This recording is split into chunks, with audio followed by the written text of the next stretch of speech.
Alors je vais faire comme tout le monde a déjà fait ce matin. Bonne année. Je le redirai encore tout à l'heure, que le Seigneur vous bénisse vraiment. Qu'il pose vraiment sa main sur chacun d'entre nous, parce que je m'inclus dedans, je ne veux pas être privé de la bénédiction. Je m'inclus dedans, donc que le Seigneur vous bénisse, vous garde dans sa sûre-main. Il y a beaucoup d'incertitudes, j'y reviendrai tout à l'heure, hein, on le sait bien. On les voit aussi qui pointent à l'horizon, mais en même temps, nous savons que l'Éternel, le Seigneur, est notre refuge, un abri sûr aussi dans l'épreuve. Donc, que le Seigneur nous garde, nous bénisse.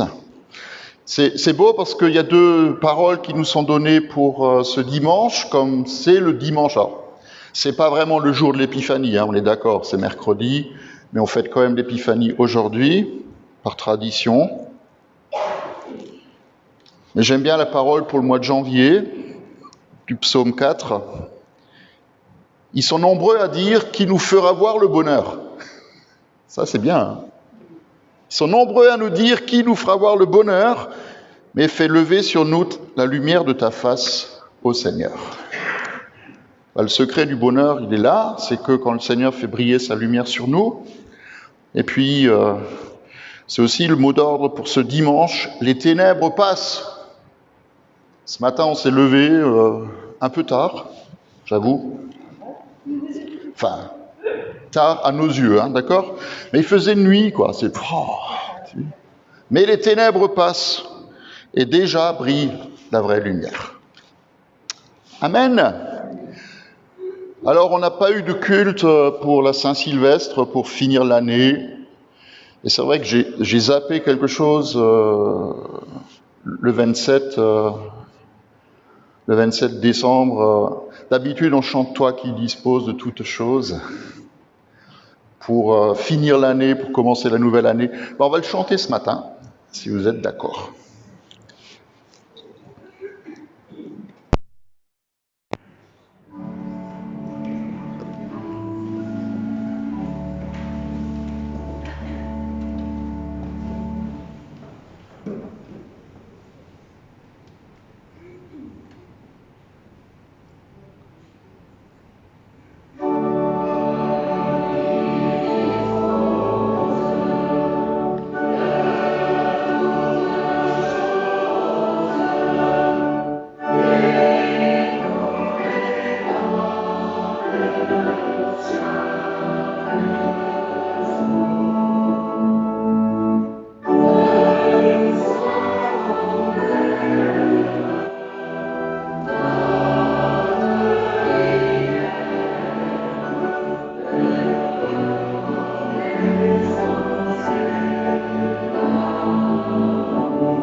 Psaume 72, que les montagnes apportent la paix à ton peuple, Seigneur.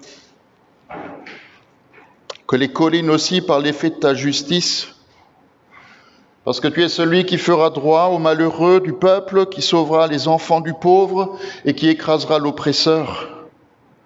On te craindra tant que le soleil brillera, tant que la lune éclairera, de génération en génération. Il sera pareil à une pluie qui tombe sur un terrain fauché, à des ondées qui arrosent la campagne. Sous son règne, le juste fleurira et la paix sera grande, tant que la lune éclairera. Il dominera d'une mer à l'autre, de l'Euphrate aux extrémités de la terre. Devant lui, les habitants du désert plieront le genou. Les rois de Tarsis, des îles, amèneront des offrandes. Les rois de Séba et de Saba apporteront leur tribut. Tous les rois de la terre se prosterneront devant lui. Toutes les nations le serviront, car il délivrera le pauvre qui crie et le malheureux que personne n'aide. Il aura pitié du faible et du pauvre, et il sauvera la vie des pauvres. Il les rachètera de l'oppression et de la violence, et leur sang, leurs larmes auront du prix à ses yeux. Par lui, on se bénira mutuellement, et toutes les nations le diront heureux. Béni soit l'Éternel Dieu, le Dieu d'Israël, qui seul fait des merveilles. Que son nom glorieux soit béni éternellement, et que toute la terre soit remplie de sa gloire. Amen. Alléluia. Se bénira mutuellement. Je vous invite à vous lever, à tendre vos mains sur vos voisins, juste de loin, ne touchez pas. Tendez juste vos mains vers vos voisins. Puis on prie, Seigneur, que cette bénédiction que tu nous demandes de faire, qu'elle repose sur chacun. Que nos mains soient comme tes mains.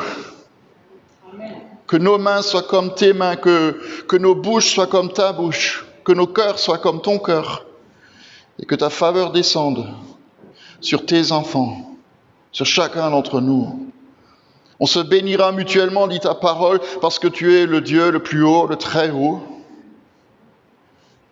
On se bénira mutuellement parce que tu es le Dieu qui nous sauve, le Seigneur qui nous garde, l'Éternel dont on célèbre la gloire de génération en génération, alors que du plus âgé au plus petit d'entre nous, ta main soit ta main qui bénit, qui nous garde et qui nous sauve, dans le nom de Jésus.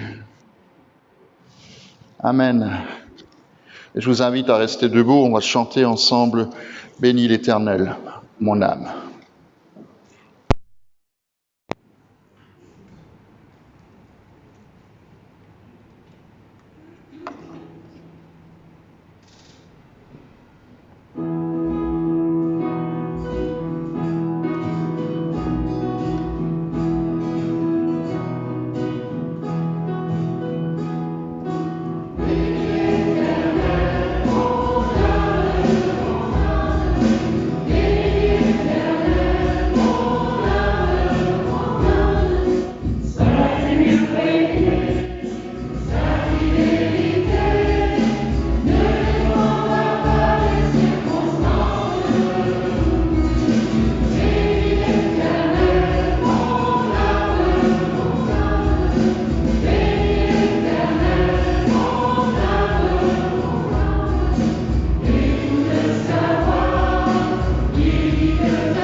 Je veux juste proclamer, Seigneur, que quand on marche sous ta grâce, sous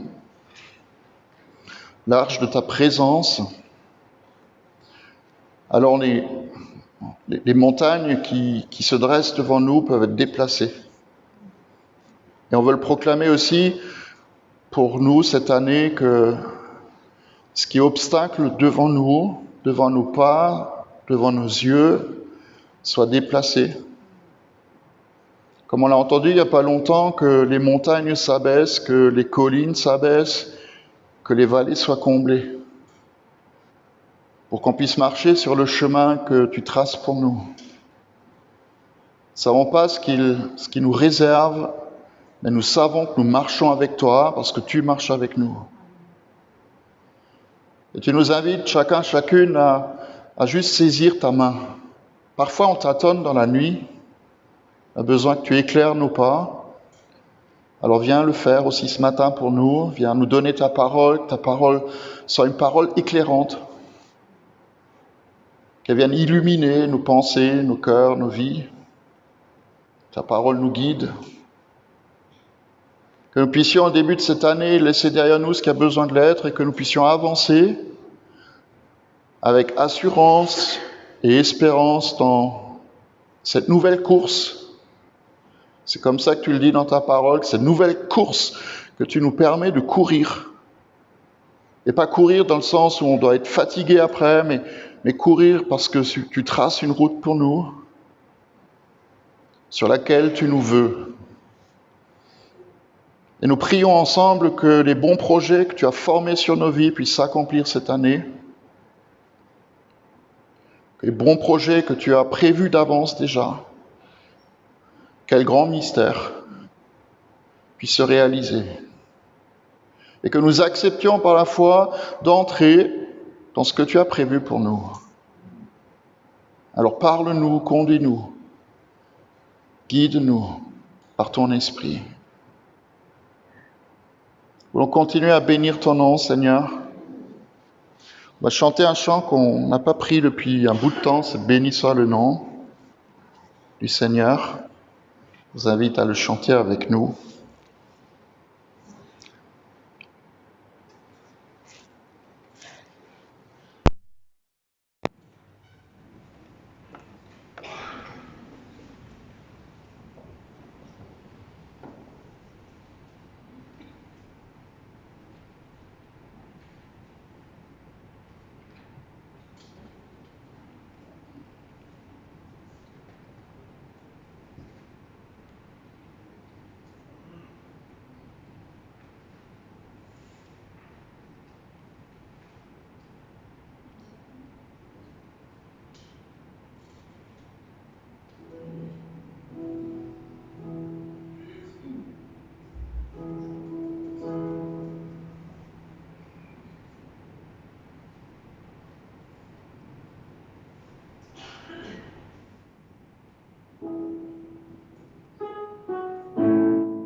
Paul écrit dans la lettre aux Éphésiens, chapitre 3, « Moi, Paul, je suis le prisonnier de Jésus-Christ. Et je le suis pour vous, les non-juifs. C'est par révélation qu'il m'a fait connaître ce mystère tel que je l'ai décrit en quelques mots. En lisant ce que j'écris, vous pouvez vous rendre compte de la compréhension que j'ai du mystère de Christ. Il n'a pas été porté à la connaissance des hommes des générations passées, comme il a maintenant été révélé par l'Esprit à ses apôtres et prophètes. Ce mystère, le voici. Ce mystère, le voici. C'est que les non-juifs sont cohéritiers des juifs, qui forment un corps avec eux et qui participent à la même promesse de Dieu en Jésus-Christ par l'Évangile. Et moi, je suis devenu serviteur de ce message, conformément à la grâce de Dieu qui m'a été accordée, à cause de l'efficacité de sa puissance qui agit en moi. Moi, je suis le plus petit de tous les saints, mais j'ai reçu la grâce d'annoncer parmi les non-juifs les richesses infinies de Jésus-Christ et de mettre en lumière pour tous les hommes comment se réalise le mystère caché de toute éternité. Ainsi, les dominations, les autorités dans les lieux célestes connaissent maintenant par nous, par le moyen de l'Église, la sagesse infiniment variée de Dieu, conformément au plan éternel qu'il a établi en Jésus-Christ. Amen. Un jour, nous serons tous réunis devant le trône de notre Dieu, juifs et non-juifs, conformément à la promesse du Seigneur. Amen. Ça devrait réjouir notre cœur. Alors on va chanter, vous, tous les peuples, puisqu'on fait partie de ces peuples nombreux qui sont invités à suivre le Christ. Vous, tous les peuples, battez. Pas battez les autres, battez des mains.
Si vous avez suivi le plan de lecture, vous avez vu qu'on a continué à suivre l'histoire de la naissance de Jésus, présentation au temple, et puis aussi donc Jésus dans le temple de Jérusalem à l'âge de 12 ans. On revient un tout petit peu en arrière aujourd'hui, comme c'est le dimanche de l'Épiphanie. L'histoire des mages. Jésus naquit à Bethléem, en Judée, à l'époque du roi Hérode. Or, des mages venus d'Orient arrivèrent à Jérusalem et dirent « Où est le roi des Juifs qui vient de naître ? En effet, nous avons vu son étoile briller dans le ciel et nous sommes venus pour l'adorer. » Quand le roi Hérode apprit cela, il fut troublé, tout Jérusalem avec lui. Il rassembla tous les chefs des prêtres, les spécialistes de la loi que comptait le peuple, et il leur demanda où le Messie devait naître.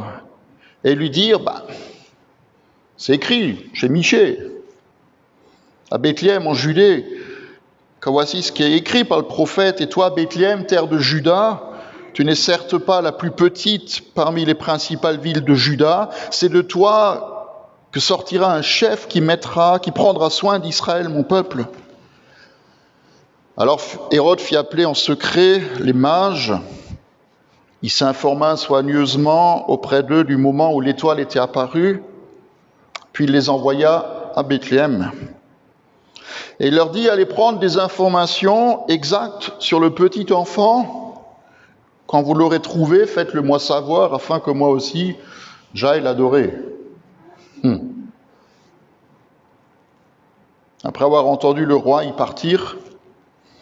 L'étoile qu'ils avaient vue en Orient allait devant eux jusqu'au moment où, arrivée au-dessus de l'endroit où était le petit enfant, elle s'arrêta. Quand ils aperçurent l'étoile, ils furent remplis d'une très grande joie. Ils entrèrent dans la maison, virent le petit enfant avec Marie, sa mère, se prosternèrent et l'adorèrent. Ensuite, ils ouvrirent leur trésor et lui offrirent en cadeau de l'or, de l'encens et de la myrrhe. Puis avertis dans un rêve de ne pas retourner vers Hérode, ils regagnèrent leur pays par un autre chemin.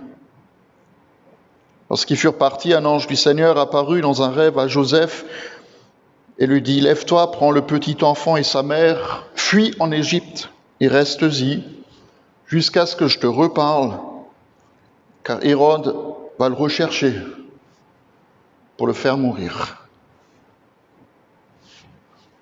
Et Joseph se leva et prit de nuit le petit enfant et sa mère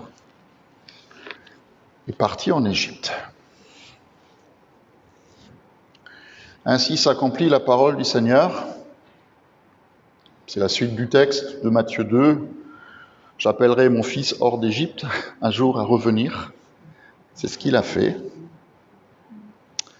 Merci Seigneur de l'avoir préservé. Même si après, dans tous les villages autour de Bethléem, on a entendu les pleurs des mères et des pères, puisque vous le savez qu'Hérode a fait tuer tous les garçons premiers-nés ou les garçons âgés de moins de 3 ans pour éliminer Jésus. Je vous invite à chanter le roi dans sa splendeur.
Bonne année.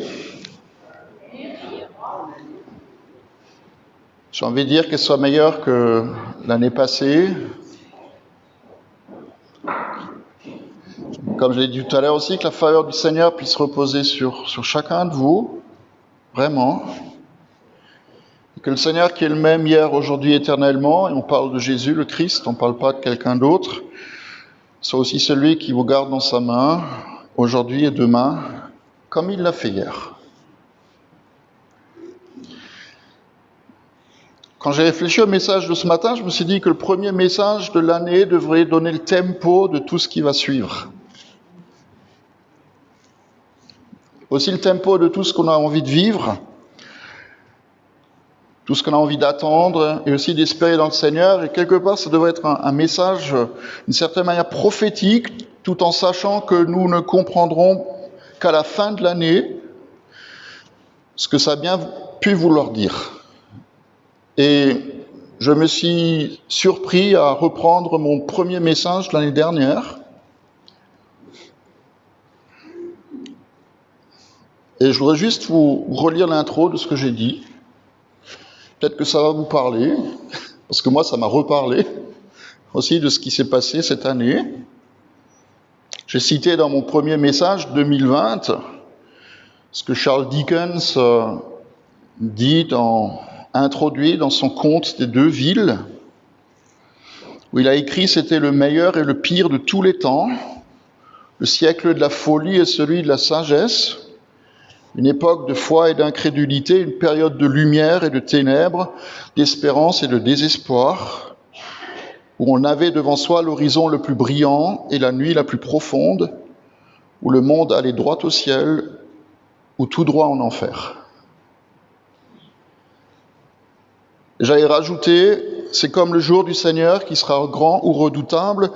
Il sera grand pour certains, redoutable pour d'autres. Ce sont les temps dans lesquels nous sommes. Ces temps vont devenir intenses. Et nous faisons en même temps partie de ceux qui ont le privilège de vivre ces temps-là, tout comme les réveils et les grands mouvements de Dieu ont eu lieu dans des périodes sombres de l'histoire. De la même façon, alors que les ténèbres s'épaississent, il nous est donné de marcher dans la lumière et d'être des lumières dans le monde. Rappelons que c'est juste avant l'aube, avant que le soleil ne se lève, qu'il fait normalement le plus froid. Quand je repense à ce que j'ai dit il y a 1 an, je me dis, mais j'en tremble encore. Quoi. Je me dis, mais c'est exactement ce qu'on a vécu. On a vu ce que cette année passée nous a apporté.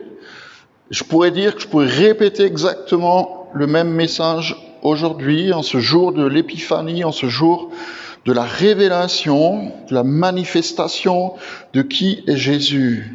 Il est venu parmi nous et il reviendra bientôt. Et je vous rappelle qu'épiphanias en grec, ça veut dire la manifestation ou alors l'apparition soudaine de quelqu'un. Il va venir bientôt et tout œil le verra. Moi, je prie pour ça. Et c'est aussi un encouragement pour nous de le faire pendant cette année, c'est de prier, Seigneur, viens bientôt. Nous y sommes encouragés. Alors aujourd'hui, c'est aussi un moment que le Seigneur nous donne pour nous positionner et en même temps pour faire des choix. Alors pas pour faire des vœux, comme les bonnes résolutions de Nouvel An, mais vraiment de nous placer devant Dieu. Et pour nous y aider, comme il est question de ténèbres et de lumière l'année dernière et qu'il est question aujourd'hui aussi de ténèbres et de lumière, je voudrais vous lire ce qui nous est proposé ce matin. Je rappelle juste que les textes, ils sont choisis 1 an à l'avance. Je veux dire, tout ce qu'on a dans le plan de lecture, c'est pas décidé il y a 8 jours. C'est 1 an à l'avance qu'on a choisi les textes. Et donc le texte d'aujourd'hui, c'est le texte de Ésaïe 60, qui est parole prophétique. Lève-toi, brille. Lève-toi, brille, car ta lumière arrive.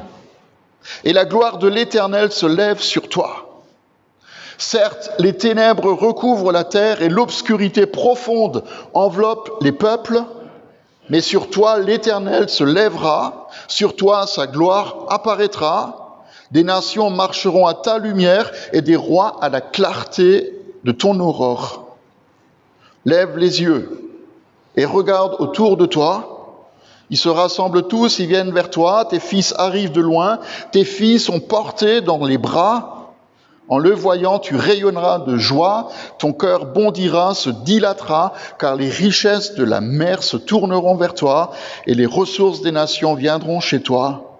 Tu seras couvert d'une foule de chameaux, alors peut-être pas chez nous, De tout jeune dromadaire venu de Madian et d'Épha, il viendra tous de Séba, porteurs d'or et d'encens, et annonceront les louanges de l'Éternel.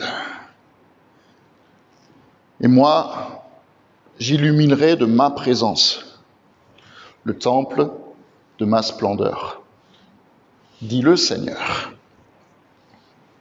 Et je redis encore une fois, c'est un texte prophétique pour ce jour de révélation de qui est Jésus le Christ. Il est la lumière du monde, mais il est aussi la lumière qui veut éclairer nos vies.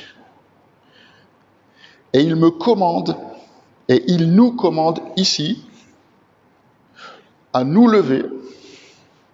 Il nous commande ici à nous lever pour être illuminés et pour illuminer le monde qui nous entoure. Vous savez, on a parfois du mal avec les commandements de Dieu, souvent parce qu'on les voit comme des contraintes ou des restrictions à nos libertés fondamentales. C'est aussi un terme qu'on a beaucoup entendu les derniers mois. Dieu m'ordonne quelque chose. Et j'ai du mal avec ça parce que on voit pas toujours non plus les bénéfices que nous pouvons tirer de l'obéissance. Si j'écoute ce que le Seigneur me dit, il y a quelque chose qui me revient, qui me tombe dessus en retour, qui est toujours en faveur et en bénédiction. Et moi, j'ai envie de le dire ce matin, ça vous choque peut-être, mais moi, j'aime quand le Seigneur me donne des ordres. Parce qu'au moins, c'est clair.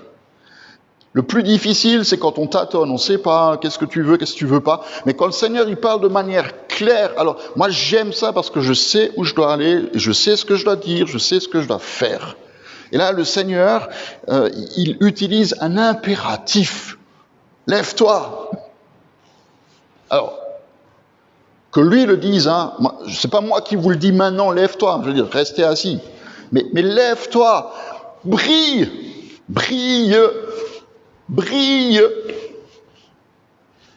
Parce que je suis persuadé qu'il y a une puissance derrière ces paroles. Lève-toi, brille. Vous savez, c'est comme les 3 autres passages où le Seigneur, il ordonne quelque chose, mais en notre faveur. C'est pas juste des ordres qu'il me donne, mais c'est des ordres qu'il donne à notre sujet. Et je crois qu'il y a les 3 paroles qui nous ont vraiment impactés ces dernières années.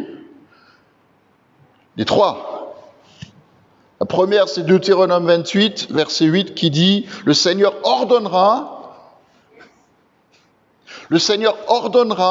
à la bénédiction d'être avec toi dans tes greniers, dans toutes tes entreprises, et il te bénira dans le pays que l'Éternel, ton Dieu, te donne. » Le Seigneur ordonne que la bénédiction, elle vienne sur nous. Moi, j'aime ça, vous êtes d'accord ? La deuxième parole, c'est dans Josué, au 1er chapitre, où il dit « Médite jour et nuit ma parole pour agir fidèlement à tout ce qui est écrit, car c'est alors que tu auras du succès dans toutes tes entreprises, c'est alors que tu réussiras. Ne t'ai-je pas ordonné, fortifie-toi et prends courage. » Moi, j'aime quand le Seigneur me dit, il m'ordonne de prendre courage. Et moi je vous le dis aussi de sa part ce matin, prenez courage. N'abandonnez pas la partie, prenez courage. Ne sois pas effrayé ni épouvanté, car l'Éternel, ton Dieu, il est avec toi partout où tu iras. Même si c'est dans la vallée profonde, il ira avec toi. Tu ne seras jamais seul. Amen. Et puis psaume 91, c'est le premier psaume que j'ai médité avec ceux qui regardaient sur YouTube pendant le premier confinement. Psaume 91. Oui, tu es mon refuge, ô Éternel, tu fais du très haut ta retraite, c'est une question. Aucun mal ne t'arrivera, aucun fléau n'approchera de ta tente, car il donnera ordre à ses anges de te garder dans toutes tes voies. Moi, j'aime quand le Seigneur, il parle comme ça. Et il faut qu'on prie que le Seigneur, il envoie ses anges pour nous garder dans toutes les voies qui sont les nôtres. Moi, j'aime quand le Seigneur, il donne des ordres à mon sujet. Mais la condition de l'accomplissement de ces promesses, c'est que je sois fidèle et que j'obéisse à sa parole. C'est pas seulement à Jésus de venir dans le monde et de briller, puisqu'il est question aussi dans Ésaïe 60 de lui, mais c'est aussi à moi, c'est aussi à nous de nous lever, de briller pour que nos vies soient plus belles et que le monde qui nous entoure sorte des ténèbres. Alors comment on peut y arriver ? J'ai envie de le dire en 2 choses. En 2 points. Déjà, en comprenant qu'en tant que chrétiens, nous ne sommes pas invités à rester assis, à nous regarder le nombril, parce que nous sommes sauvés. Le rôle de l'Église, c'est pas d'impacter l'Église, mais le monde. Le rôle de l'Église, notre rôle, c'est pas de nous cacher, mais de nous lever. C'est comme un match de foot. Alors, on peut juste les regarder à la télé, en ce moment. C'est un peu, là aussi, c'est compliqué. Mais le jour, quand ça reviendra, bientôt, je vais pas payer un billet pour regarder 22 gars au milieu du terrain discuter de la pluie et du beau temps. J'achète un billet pour aller voir un match parce que j'attends que l'espoir que j'ai de voir mon équipe gagner se réalise. Comprenez ? Le défi pour nous, c'est pas de nous enfermer sur nous-mêmes, de nous blottir, alors pas trop près, les uns contre les autres, mais de vivre dehors ce que nous attendons et espérons recevoir en venant ici. Si Satan se dresse contre nous, il l'a fait, il le fait et il le fera encore, je vous rassure. Qu'est-ce que ça va changer si je suis chrétien ? Est-ce que je suis transformé en me mettant à l'écoute de la parole de mon Dieu ? Est-ce que ma foi va me rendre plus fort, plus persévérant, plus endurant, plus patient ? C'est une question. Mais c'est ça le but. On n'est pas là pour se cajoler les uns les autres, on est là pour qu'on puisse se lever et briller. Être transformé par sa lumière. C'est comme l'histoire de cette famille qui arrive pour la première fois. Alors ils sortent vraiment de la campagne la plus profonde. Je ne vais pas citer de nom de village, mais vraiment la campagne la plus profonde. Puis ils arrivent pour la première fois dans la grande ville, et puis ils entrent, parce qu'ils sont en vacances, dans un hôtel, et pour la première fois de leur vie, ils voient un ascenseur. Et ils ne savent pas ce que c'est, ce truc-là. Et puis ils voient une vieille dame qui est devant, et puis qui appuie sur le bouton, et puis il y a une porte qui s'ouvre, et puis la vieille dame, elle rentre, la porte se referme, puis le père de famille est là. Et puis 1 minute plus tard, il y a la porte qui s'ouvre de nouveau, et puis il y a une jeune blonde de 20 ans qui ressort. Et alors, il dit à son fils, va vite chercher ta mère.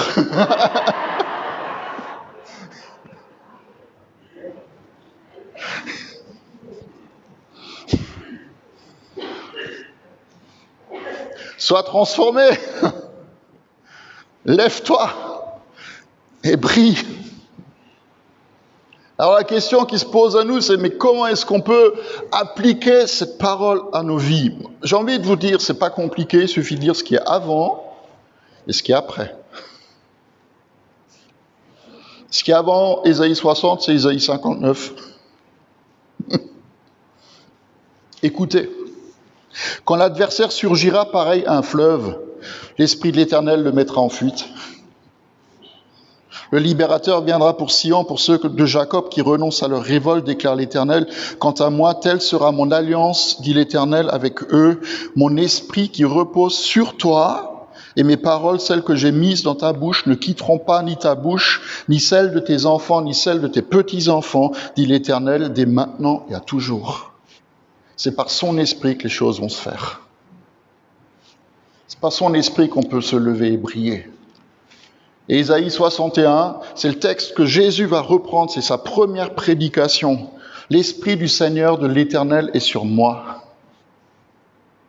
Parce que l'Éternel m'a consacré par onction pour annoncer de bonnes nouvelles aux pauvres. Il m'a envoyé pour guérir ceux qui ont le cœur brisé, pour proclamer aux déportés la liberté, aux prisonniers la délivrance, pour proclamer une année de grâce de l'Éternel.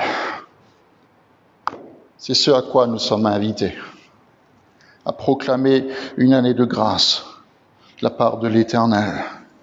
C'est pour ça que je suis là ce matin.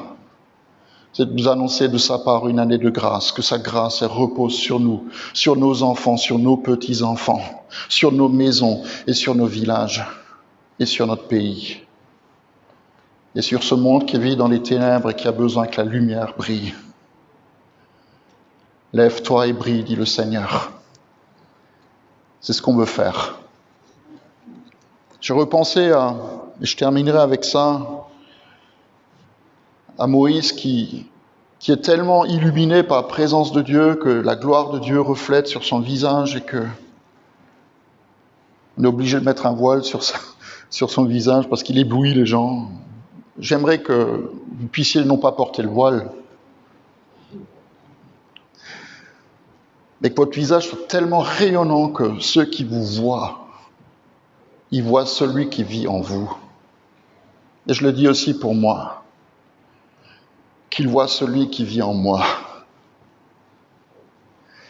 Et je repensais aussi aux disciples quand ils ont vécu cette expérience de l'Esprit qui vient en eux, sur eux, à Pentecôte. Quand ils sont devant le tribunal et qu'on leur demande des comptes de ce qu'ils font et de ce qu'ils disent. Le texte des Actes nous dit que les juges voient l'assurance qu'ils avaient et ils ont été étonnés parce que c'était des hommes et des femmes, enfin des hommes dans ce cas-là, mais des hommes du peuple sans instruction. Et ils les reconnaissaient pour avoir été avec Jésus. Comment est-ce qu'ils les ont reconnus pour avoir été avec Jésus? Parce qu'ils voyaient la gloire qui était sur eux. J'ai envie de vous dire, il y a une différence entre le Pierre qui renie Jésus la nuit où il est arrêté. Personne ne le reconnaît.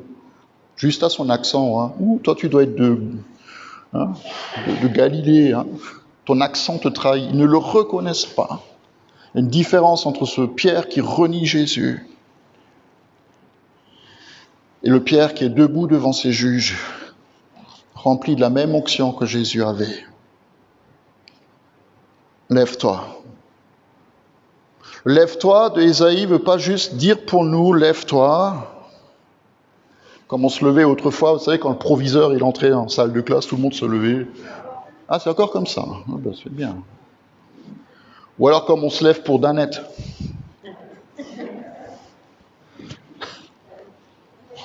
Bon, ça date un peu, hein. Mais quand il nous ordonne de nous lever, c'est de nous lever pour faire quelque chose. Comme le paralysé que Jésus guérit. Lève-toi, prends ton lit, rentre chez toi. Et je crois que c'est bien un des problèmes qu'on a aujourd'hui. On est tellement paralysé par la peur, les incertitudes, l'apitoiement sur soi, le repli sur soi, alors que nous sommes appelés à être en tant qu'Église cette lumière qui brille dans les ténèbres. Amen. Alors levons-nous.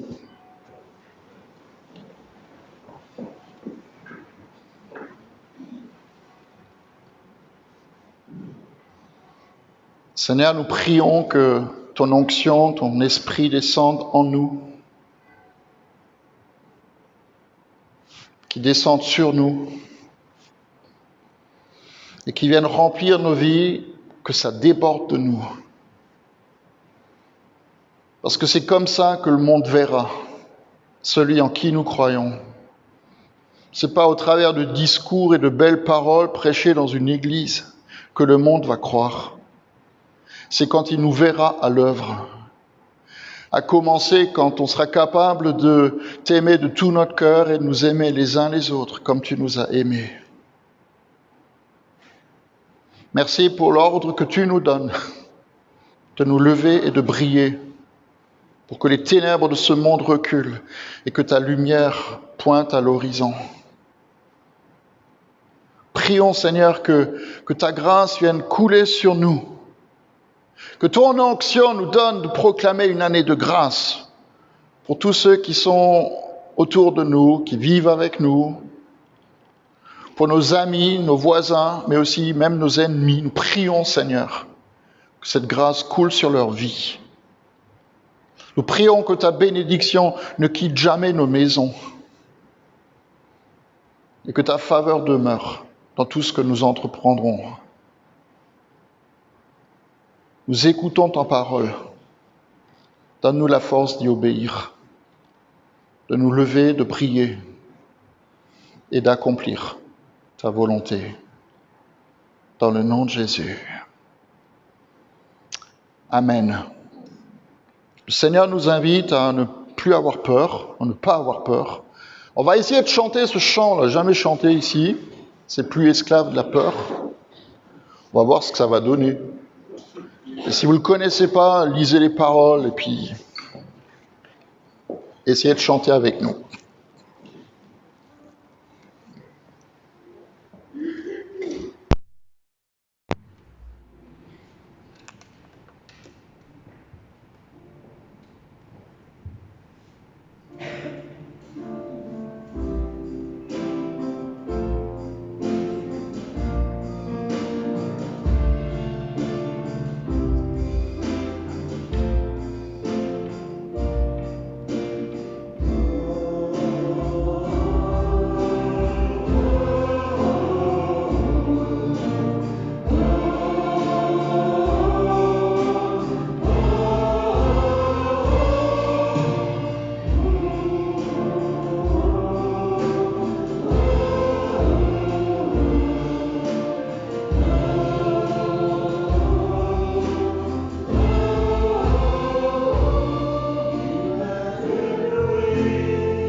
La prochaine fois.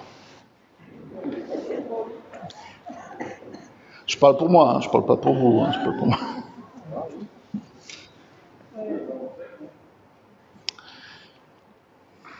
Merci Seigneur parce que nous sommes tes enfants.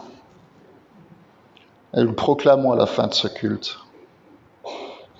Et c'est parce que nous sommes tes enfants que nous pouvons tendre nos mains vers toi et nous attendre à toi.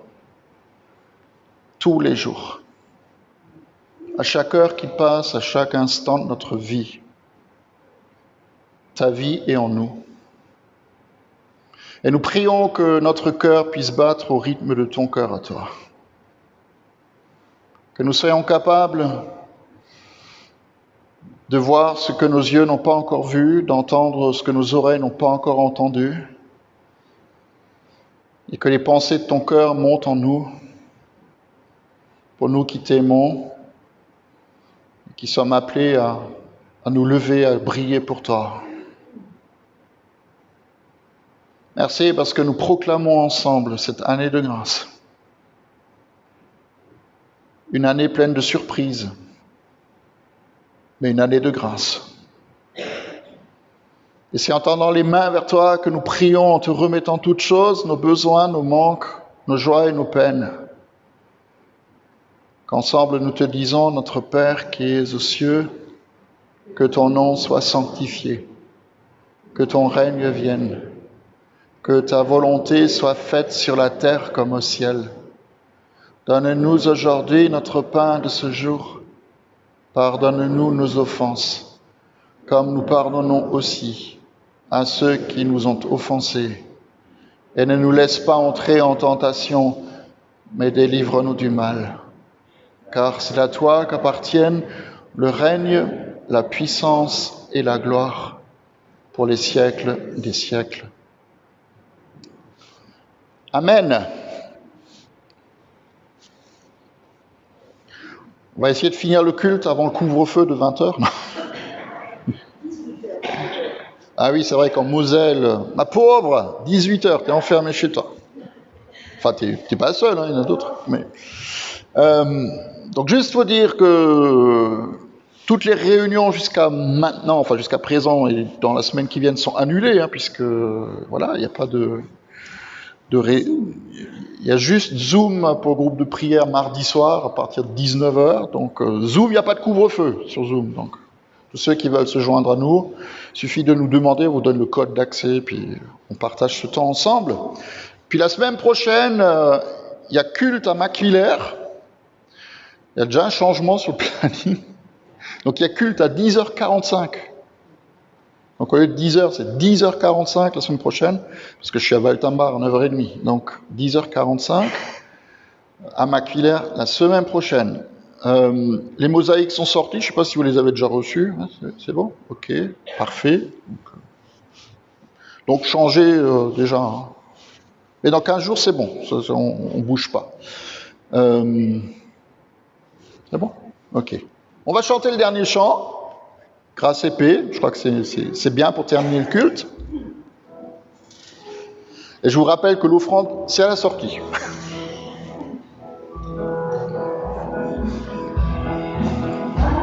C'est paix veut s'adonner.